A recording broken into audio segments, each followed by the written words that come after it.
남자들이 제일 싫어하는 꿈이 뭔지 아십니까? 남자들이 제일 싫어하는 꿈이요, 군대 다시 가는 꿈입니다.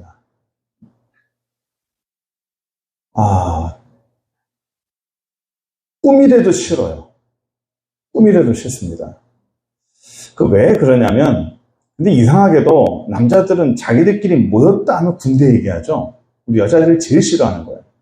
모였다 하면 군대 얘기하는데 다들 뭐라 그러면 자기가 군대에서 뭘 했다니 영웅담을 막 얘기해요. 내가 얼마나 힘들었고 내가 얼마나 멋진 일을 했으면 뭐 쫙 얘기를 해요. 그렇게 멋있게 했으면 한 번 더 들어갈 수 있잖아요. 절대 안 들어가요. 죽었다 깨어나도 안 들어가요. 여기서 아마 또 들어가고 싶다는 사람이 있으면 아마 하나도 없을 겁니다. 왜 가기 싫어하죠? 너무 힘들었어요. 너무 힘들고 너무 고생한 기억들이 있으니까 그것을 또다시 겪는다? 생각만 해도 싫은 거예요. 근데 이렇게 죽을 뻔하고 그렇게 힘들고 그렇게 고생했던 그런 경험들, 그러한 장소들, 그런 데를 또 들어가고 또 들어간다고 그러면 참 제정신이 아닐 텐데, 오늘 우리가 보려고 하는 이 바울이 그래요. 죽을 뻔한 일도, 또 사람들이 나를 싫어하고 또 고난받았던 그 모든 일들, 1차 전도여행 때 그렇게 죽을 뻔했으면 그 도시는 안 가야 되잖아요. 근데 거길 또 가. 나를 죽이려고 했고 나를 미워했던 그 도시를 또 들어가요. 왜? 거기에 예수 믿는 자들이 있고 또 거기에 복음을 전해야 되니까, 맞을 건 알지만, 뚫고 말 건 알지만, 또 죽을 건 알지만 또 들어가는 거예요. 왜 그래요, 사람이? 예? 왜 그럴까요? 사람은요, 저나 여러분들이나 나를 좋아하는 데를 가기 좋아해요. 나를 인정해주는 데를 가기 좋아하고, 어딘지 좋은 말 듣기 좋아하지, 나를 싫어하는 데 가면 불편하죠? 네? 불편합니다. 싫어요. 그런 데는 잘 안 가요. 다 환영하지 않아요. 바울을 좋아하지 않아요.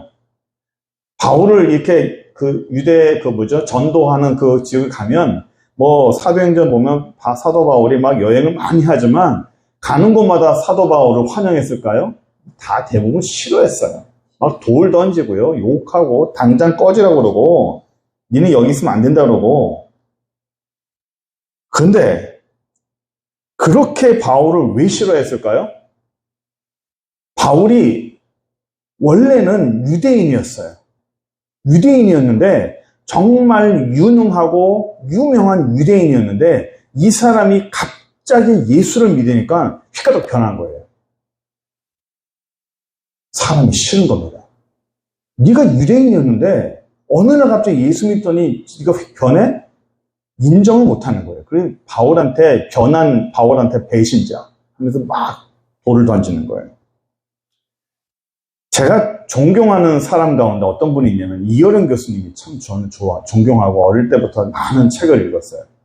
이분이 우리나라의 모든 지성을 끌고 가셨는데, 이분이 갑자기 예수를 믿었어요.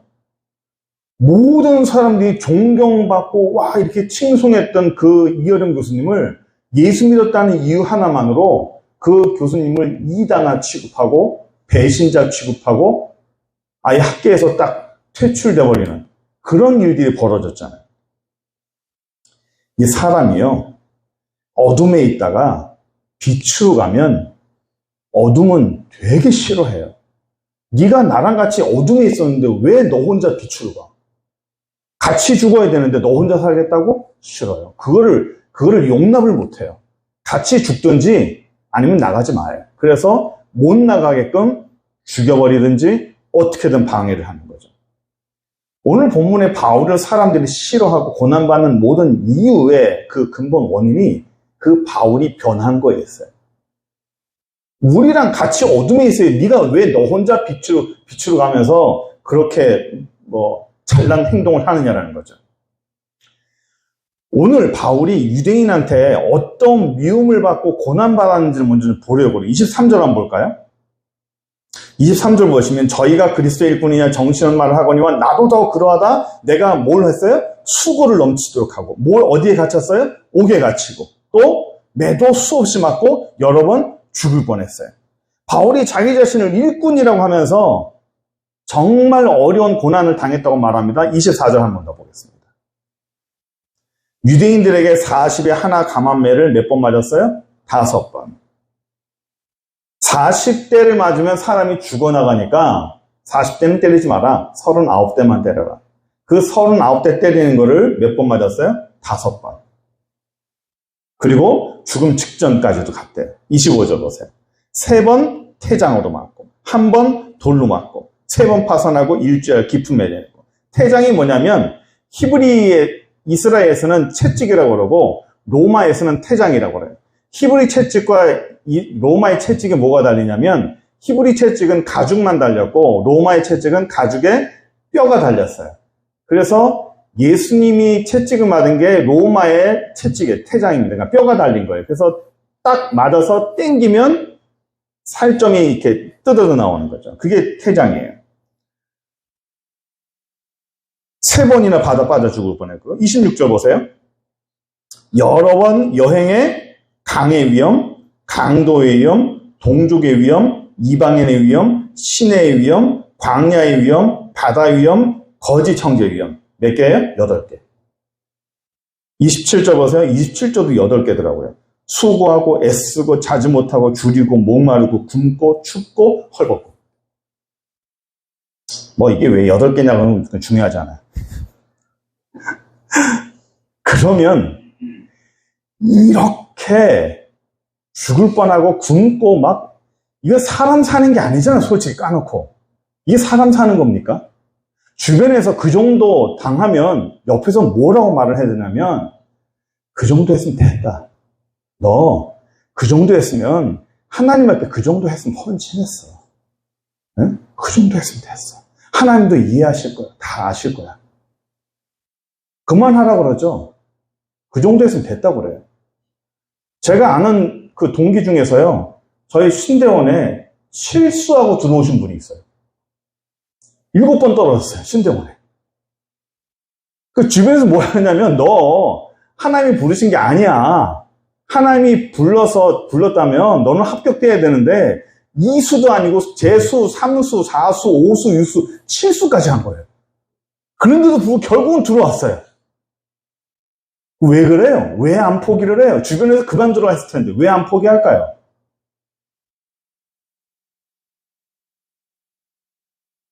사도 바울이요. 사도행전 9장 15절 16절에 이런 말씀 띄워 있으나요? 사도행전 9장 15절 16절 주께서 가라사대 이 사람은 내 이름을 이방인과 임금들과 이스라엘 자손 앞에 전하기 위한 택한 나의 그릇이야. 그가 내 이름을 위하여 해를 얼마나 받아야 할 것을 내가 그에게 보이리라. 내가 그에게 보이리라. 바울이 얼마나 고난당하고 얼마나 해를 많이 당해야 할 것을 누가 가르쳐줬어요? 예수님이 직접 가르쳐줬어요. 사람이요. 사람 마음이라는 게 어려운 거는 피하고 싶습니다. 힘든 일은 피하고 싶은 것이 우리의 본능이에요. 근데 바울이 피하지 않았어요. 도망가지 않았어요. 어려우면 사실은 저길 가면 나를 때릴 사람이 기다리고 있고 저길 가면 나를 미워하는 사람이 있다면 피해가야 돼요. 이게 우리의 본능입니다. 근데 안 피해요. 안 도망가요. 왜 그래요? 여러분들에게 질문을 한번 해볼게요. 여러분들이 지금 목사라고 하는 하나님 앞에 부름받아서 이렇게 이 자리에 있는데 돈 많이 벌어요? 누구한테 인정받아요? 아니, 제가 물어볼게요. 깎아놓고. 아니, 그 힘든 거를 왜 굳이 사서 합니까? 예? 누가 가라 했어요? 누가 가라 해서 간 사람 아니죠? 내가 결정했잖아요. 하나님 앞에 내가 결정해서 가잖아요. 돈이 돼요. 명예가 있어요. 권력이 있어요. 누가 인정을 하기나 해요. 예? 고생은 고생대로 공부한 거 그 많은 공부 또 그 많은 돈, 사업체, 명예 다 내려놓고 이 길 가는 거잖아요. 포기하고 싶은 마음이 한 번도 안 들었어요? 여러분들은? 저는 몇 번 들었어요. 너무 힘들어서 내가 이걸 왜 해야 되나? 하나님, 내가 이 길 꼭 가야 됩니까? 이거 꼭 해야 됩니까? 왜 이 길을 굳이 가시려고 합니까? 여러분들에게 질문할게요. 왜 굳이 이 길을 가시려고 그래요? 뭐 때문에 그러죠? 예, 맞아요. 사명. 맞아요.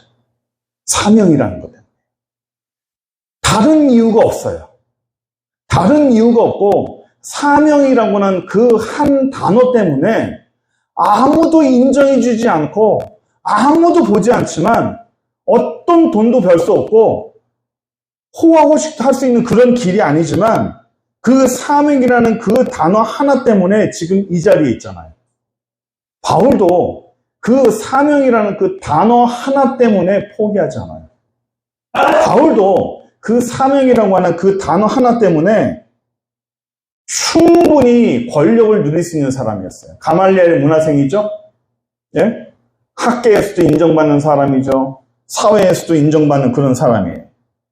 돈, 명예, 권력 얼마든지 누릴 수 있는 사람이었습니다. 그런데 그걸 어떻게 해요? 다 포기했죠. 그거 다 포기하고 남들 안 가는 길을 가요. 저 길로 가면 돈 많이 벌고 저 길로 가면 명예를 얻고 이 길로 가면 내가 사업을 성공할 수 있다는 거 어지간한 분은 다 알고 있습니다. 이 정도 나이 되면 특히 저는 우리 총재님 눈이 빤하다고 봅니다.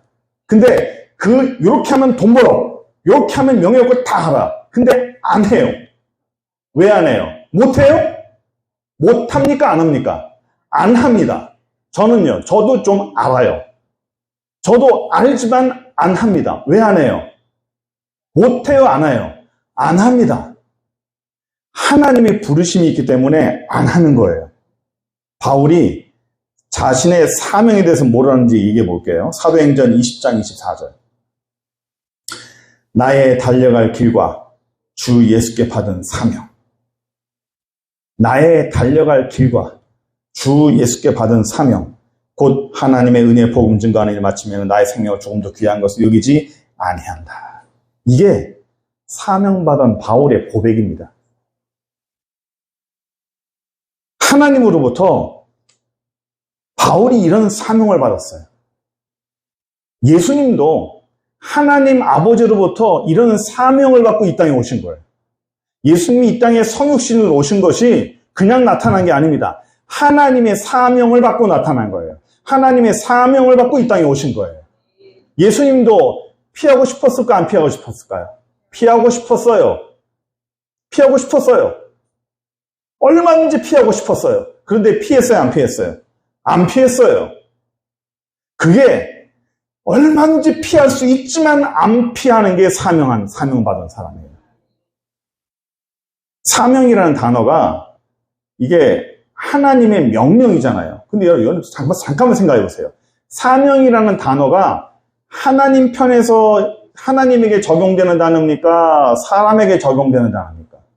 사명은 누구 편에서 생각하는 단어예요? 우리 편에서 생각하는 거죠. 우리 편에서. 너 사명 받았냐 안 받았냐? 그렇죠? 근데 사명이라는 게 명령이죠. 예? 일을 하는 명령, 하나님의 명령이에요. 그렇다면 하나님의 명령이라면 명령을 바라는 사람이 있고 바라는 분이 있고 그 명령을 받는 사람이 있어요. 명령을 하는 것을 발령자라고 하고 명령을 받는 것을 수령자라고 그래요. 하나님의 명령은요. 하나님의 명령을 받고 하나님 내게 뭘 해라 그러면 우리가 로봇처럼 그걸 해요? 여러분들이 지금 물어볼게요. 지금 이 시간 5시 33분인데 지금 여기에 여러분들의 의지로 왔죠. 여기 안 올 수 있죠. 여기 안 올 수 있죠. 여기 안 오면 어디 있어요? 다른 데 있겠죠? 여기에 여러분들이 무의식적으로 생각 없이 그냥 막 끌려왔어요? 로봇처럼 조종당해서 왔습니까? 아니잖아요. 그렇죠. 우리는 얼마든지 여기 안 올 수 있어요. 하물며 우리 보스, 저분도 여기 안 올 수 있어. 미친 척하고. 그죠? 안 올 수 있어. 왜? 나 안 가. 할 수 있어요. 그런데 와요. 얼마든지 안 갈 수 있지만 와요. 왜요? 하나님이 뜻이기 때문에. 하나님이 원하시니까. 하나님의 명령이니까. 바울이나 예수님이 순종을 해요, 안 해요? 순종을 하죠. 예? 하나님의 명령을 거부할 수 있을까요, 없을까요? 거부할 수 있습니다. 거부를 못하는 게 아니에요. 거부를 안 하는 거예요. 하나님의 명령을 거부 안 하고 하나님의 명령을 순종하는 겁니다. 예수님께서 뭐라 말았나요? 누가복음 22장 42절에 가라사대 아버지여 만일 아버지의 뜻이거든 이 잔을 내게서 옮기시옵소서. 그러나 내 원대로 마옵시고 아버지 원대로 되기 원하나이다. 예수님은 하나님의 아들이니까 전혀 도망가고 싶지 않았을 거야. 예수님은 우리의 구원자니까 전혀 도피하고 싶은 마음이 요만큼도 없었을 거야. 그랬나요? 아니에요. 도망가고 싶었어요. 피하고 싶었어요. 가능하면 이거 안 하고 싶었어요. 가능하다면 이거 안 했으면 좋겠어요. 그런데 내 뜻대로 마옵시고 아버지 뜻대로 하라고 그러잖아요. 성경에 도망간 사람 누구예요? 요나. 아까 요나 어떻게 해서 도망갔어요. 예? 도망갈 수 있어요, 없어요? 있어요. 요나도 도망갔어. 사도행전에서 도망간 사람 또 있습니다. 누굴까요? 마가. 나 못하겠어. 나 너무 힘들어. 도망가 버렸어요. 선교지에서. 얼마든지 도망갈 수 있어요. 얼마든지 도피할 수 있어요. 그런데 뭐예요? 안 도망가요. 안 피해요. 이게 하나님의 명령에 순종하는 게 그게 사명을 받은 사람인 줄 믿으시기 바랍니다. 바울도 그랬어요. 하나님 앞에 기쁜 마음으로 순종했는데 자 이제 우리가 진짜로 봐야 될 게 있어요. 우리가 성경을 보면 성경에 많은 인물들이 나옵니다. 성경에 많은 인물들이 나오면 우리는 그 인물들을 봐요. 그 인물을 통해서 하나님께서 어떻게 역사하시는지 그 인물을 통해서 우리는 은혜 받고 해요. 우리가 근데 놓치지 말아야 될 것은 그 사람도 봐야 되지만 그 사람을 움직이시고 그 사람 뒤에서 모든 걸 감당하시고 뒤에 계시는 하나님의 손길을 봐야 되고 하나님의 마음을 봐야 돼요.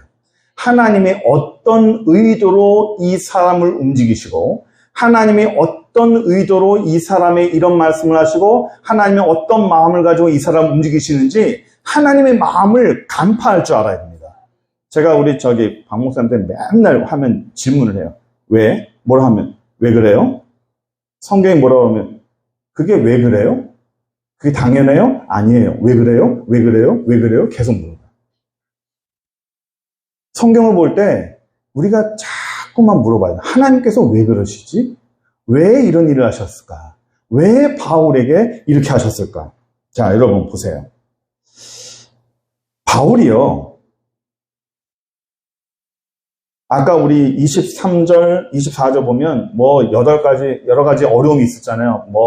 부적 맞기도 하고 돌도 맞고 죽고 태장 맞고 사람으로 이게 할 짓이 아닌데 하나님이 바울이 그러한 고통을 당할 것을 알았을까요? 몰랐을까요? 알았습니다. 바울에게 사명을 줘서 글을 보내면 바울이 어떤 고통을 당하면서 어떤 사람이 겪을 수 없는 그런 수많은 고통을 겪을 것을 하나님은 아셔요, 모르셔요? 압니다. 너무 정확히 압니다. 아주 세심하게 압니다. 너무 세심하게 아는데 그거를 알고 하나님이 보낸다는 거예요. 왜 그럴까요? 왜 보냅니까?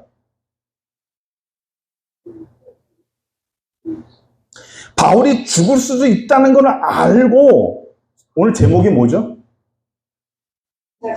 자식 죽이는 아비예요.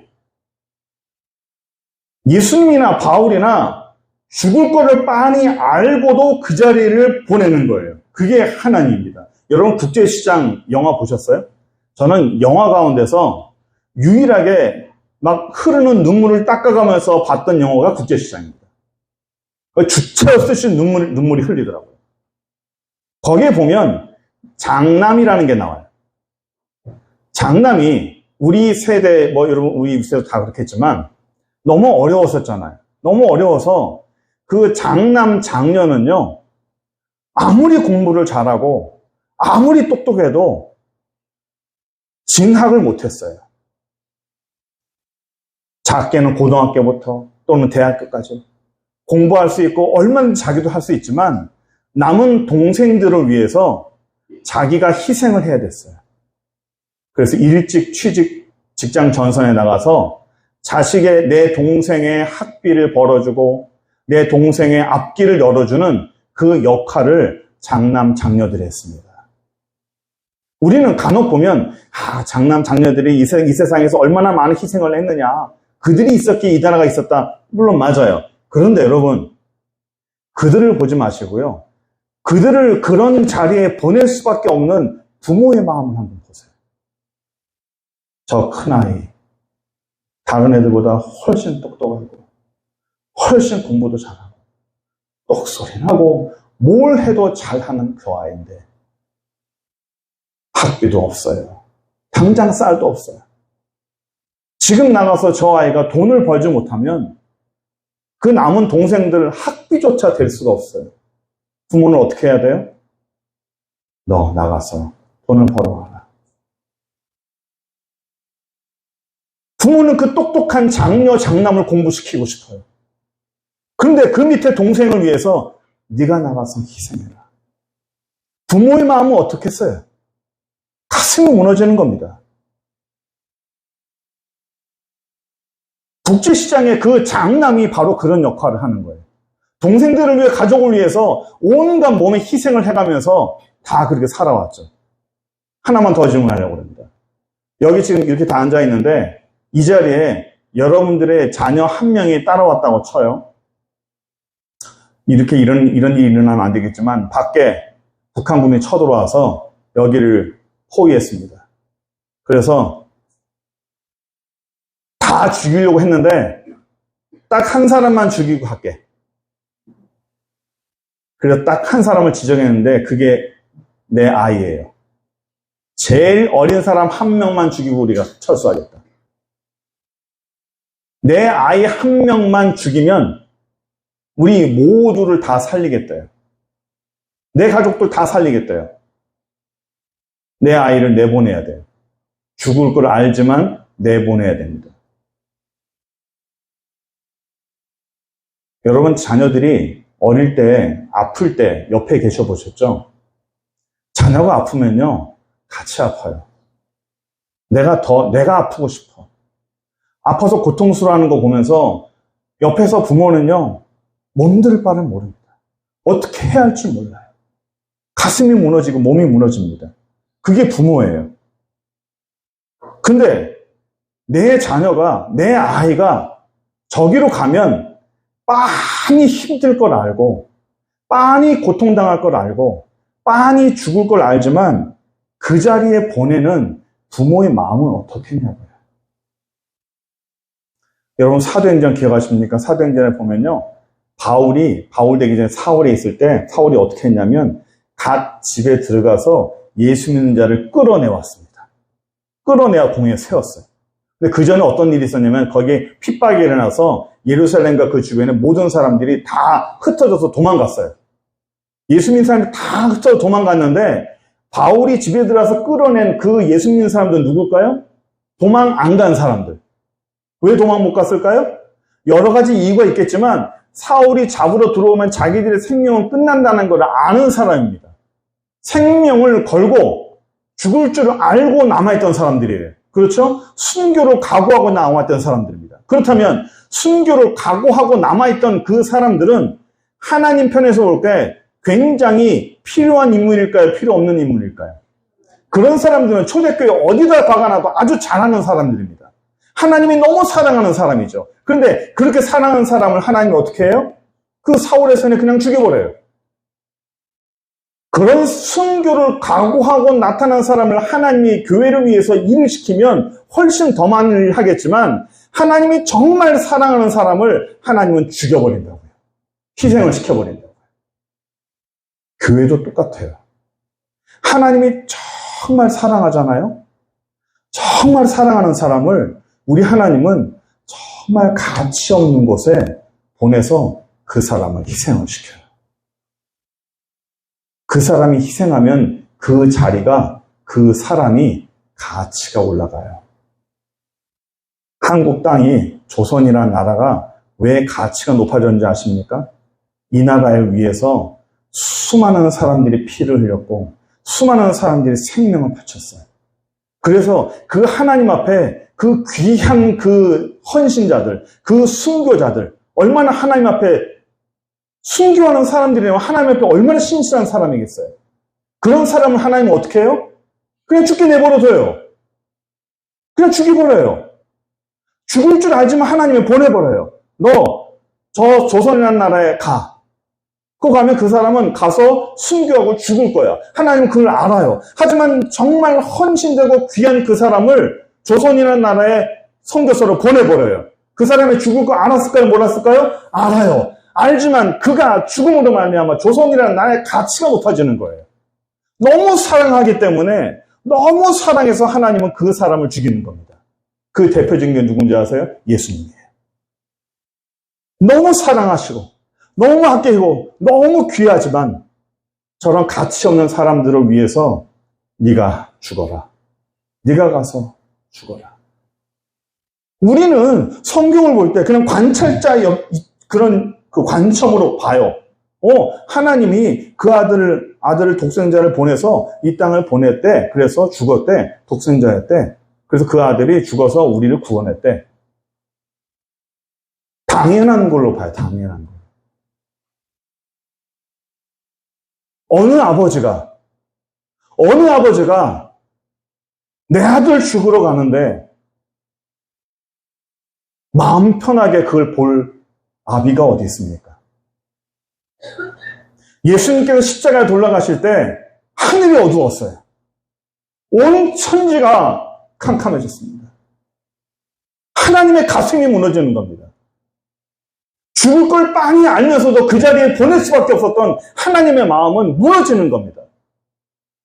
가서 빤히 고생할 수밖에 없고 가서 물명에 당하고 뺨 맞고 고생할 거 빤히 알지만 너무 사랑하기에 내가 너를 사랑하기에 그 자리를 보낸다. 이 땅을 살면서요, 우리 하나님이 저나 여러분들에게 사명이라는 그 단어 하나를 가지고 지금 이 자리에 여러분들이 앉게 했어요. 세상에 수많은 사람들이 있는데 왜 하필 난가? 세상에 수많은 사람들이 있는데 왜 하필 저와 여러분들이 해야 됩니까? 너무 사랑하니까, 너무 귀하니까, 너무 좋은 귀하니까, 너무 사랑하는 내 아들이니까 고생할 걸 빤히 알고 힘들 걸 빤히 알고 눈물 흘리며 탄식할 걸 빤히 아는데도 그거를 빤히 바라보면서 가슴 치며 아파하시는 우리 하나님의 마음을 여러분들 이해하십니까? 체휼이라는 단어 아세요? 긍휼, 체휼이라는 그 단어는, 그 휼자라는 단어는 마음심변의 피혈자예요. 마음심하고 피혈이 합쳐지면 불쌍히 여길 휼이 됩니다. 우리 자녀들 안에 누구의 피가 있죠? 우리의 피가 있어요. 내 피가 저 안에 흐르기 때문에 내가 그를 위해서 죽어줄 수 있는 거예요. 우리 안에 누구의 피가 흐르죠? 예수 그리스도의 피가 흘러요. 피를 준 자는 피를 받은 자를 위해서 죽을 수 있어요. 피를 준 자는 피를 받은 자를 위해서 무엇이든지 죽을 수 있어요. 그래서 우리 주님의 그 체휼은 우리와 인간과 달라서 우리 안에 예수의 피가 흐르는 그때에 동일한 시간에 동일한 내용으로, 동일한 감각으로 다 아시는 거예요. 왜? 예수의 피가 우리 안에 흐르기 때문에. 너무 사랑하는 내 아들이 저기서 고통당하고 십자가에 달리고 돌 맞아 힘들어하고 밖에서 죽을 듯이 막 고통스러워할 때 기도하면서 몸부림치면서 디구디구 굴러보셨잖아요. 그렇죠?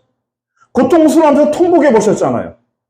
통곡하며 뒹굴뒹굴 구를 때 그거를 누가 보고 계세요? 우리 예수님께서 같이 보고 계시고 하나님이 보고 계시는 거예요. 똑같이 느끼고 있는 거예요. 동일한 시간에 동일한 내용을 동일한 감각으로 보고 계시는 거예요. 그걸 보고 있는 아버지의 마음은 어떻습니까? 무너집니다. 너무 아픕니다. 왜 우리는 내 아픈 것만 생각하냐고요? 왜 저와 여러분들은 내 아픈 것만 생각하고 내 고통당하는 것만 생각하고 내가 힘든데 하나님 뭐 하시냐고, 내가 힘든데 왜 그러시냐고 어린아이처럼 칭얼대잖아요. 근데 이 정도 우리가 나이 들었으면 아버지의 마음을 우리가 한번 헤아려 봐야 되지 않겠냐고. 우리 때문에 가슴 무너지는, 나 때문에 가슴 무너지고 탄식하시는 그 아버지의 마음을 우리가 한번 헤아려 보는 것이 사명이라는 그 단어를 받은 저와 여러분들이 해야 될 일이 아닌가 싶습니다. 여러분, 사명이라는 거는 뜬구름 잡는 얘기가 아니에요. 내가 받았으니까 의무니까 뭐 해야 되겠다. 아니에요. 하나님의 마음을 이해하고 아버지의 마음을 내가 알아주는 것부터, 거기서부터 저는 시작된다고 생각합니다. 그것이 평신도이든 그것이